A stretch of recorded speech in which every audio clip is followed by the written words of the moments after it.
Welcome, artist. This video is going to really help you if you've ever wondered, what color do I use for an underpainting? This method takes out the guesswork and allows you to paint with confidence in choosing a color that works every time. Come on in the studio and let's get started. We've already been having fun this month doing complementary underpaintings. This is a method that is great to bring color, excitement, and life to your paintings. And for this video, I am going to be doing an underpainting method that produces a bit more of a neutral background. And I wanted to share where I learned this from. I love to give credit when credit is due. And I was exploring online and found this artist, Robert Burridge. He goes by Bob. I have been so loving his videos and his wonderful spirit. He paints in acrylic, but his concepts work for every medium.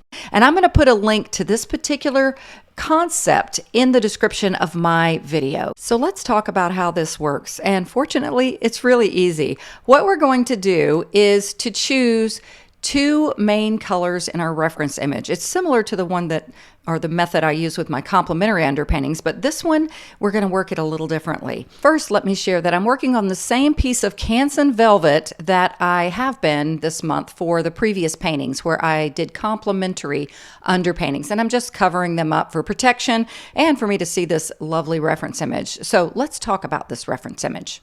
I found it on unsplash.com. I love that site for copyright-free references. And you can tell in this image, two main colors are pretty obvious, pink and green. That's pretty much all there is in this image. And we're going to be using those two colors to combine to make a new color. And yes, you actually can blend or mix pastels to create new colors. And I'm going to do that right now. I've chosen a beautiful bright pink and a nice pretty middle value green, and I'm going to layer them one at a time on this Canson velvet surface. But real quick, could I ask you a favor? Would you click that like button? It really does help YouTube to share this video to more hungry artistic souls.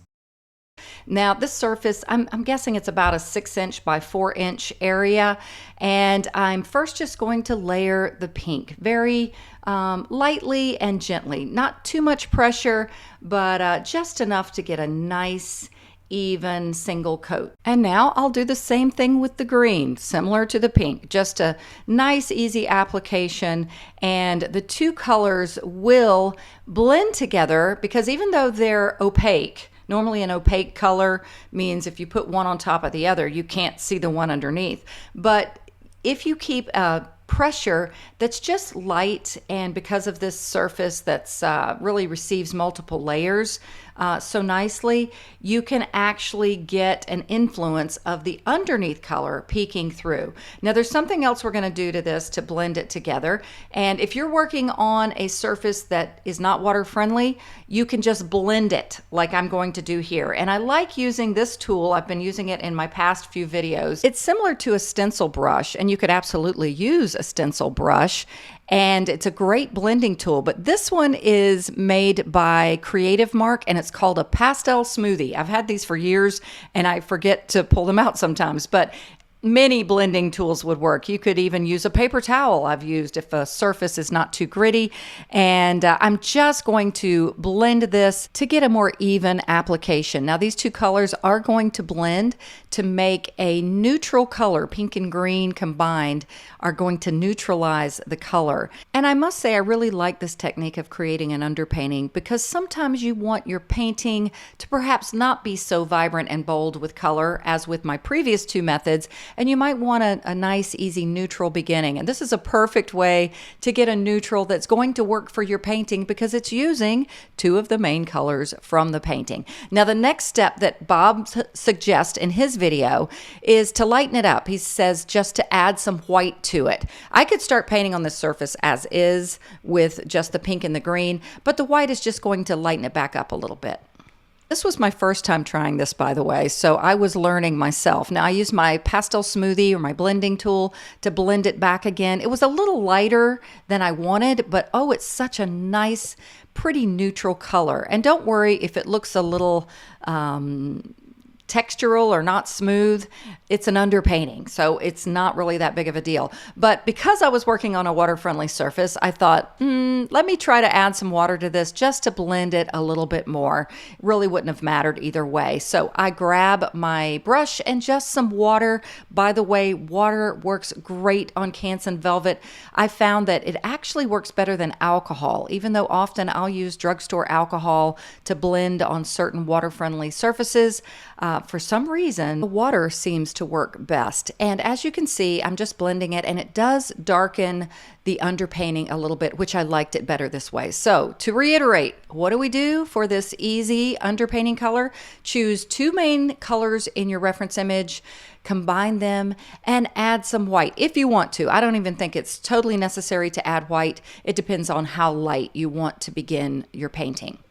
And I believe the result of this technique will be a painting that feels easy and very harmonious versus the complementary underpainting method, which often makes your colors pop a little bit more. So this is really a great method to use. And again, I think it's kind of a no-fail method to use. And now I hope you enjoy watching this little painting come to life with its neutral and no-fail underpainting. And if you give this a try, I would love to hear about it. And I'd also love to hear any of your thoughts in the comments. And if you would like the full version, not the sped up version that you're seeing here on the Monet Cafe YouTube channel, please feel free to become a patron of mine. We'd love to have you. It's really easy. It's only $5 a month. You unlock access to hundreds of lessons.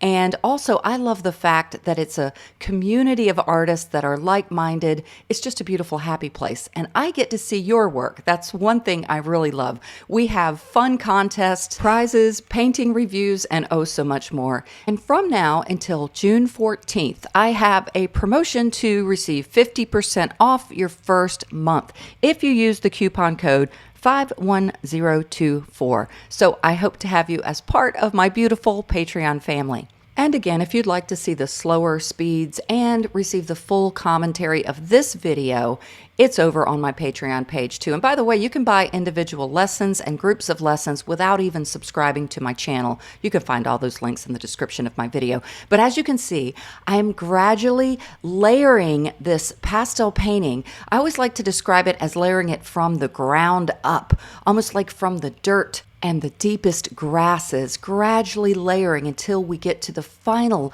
lightest elements, such as grasses or flowers that are reaching above into the light. And I tried to create these flowers in a compositionally pleasing position. I fiddled with them a little bit with some of the layering. And by the way, I've mentioned this in my past few videos. I absolutely love this Canson velvet surface. It's become not only one of my favorite papers, but many of my patrons on my Patreon page have told me how much they love it. One of my patrons has already run out and had to order more. So it's a fantastic surface. I love that it's water friendly. It receives a lot of layers.